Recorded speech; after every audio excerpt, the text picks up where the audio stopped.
On pourrait croire à une journée ordinaire sur un terrain de jeu pour ces enfants, mais elle ne l'est pas. Ils connaissent enfin la tranquillité après l'enfer, qu'ils soient érythréens, somaliens, éthiopiens ou irakiens. Depuis son ouverture en 2008 dans l'ouest de la Roumanie, ce centre de transit d'urgence a hébergé 650 réfugiés. Il est géré par l'ONU, par l'Organisation mondiale pour les migrations et par les autorités roumaines. Par définition, les personnes évacuées en Roumanie sont des personnes qui devaient être relocalisées d'urgence en raison d'un danger imminent, d'un péril immédiat. Si un tel centre n'existait pas, le pire aurait pu leur arriver.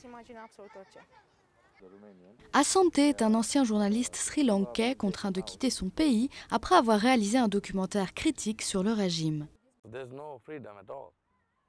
Il n'y a pas de liberté, tu n'as aucune chance. Tu dois faire ce qu'ils te disent et garder la bouche fermée. Et sinon ? La seule option est de se faire tuer ou de disparaître un jour,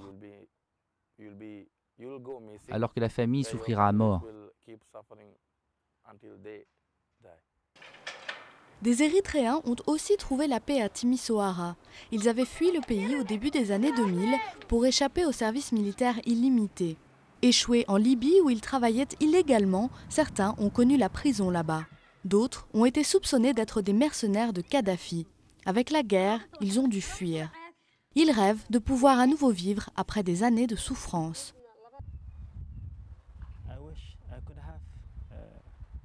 Je voudrais avoir ma propre vie, libre et indépendante. Je voudrais avoir, juste comme tout le monde, ma propre femme et mes propres enfants.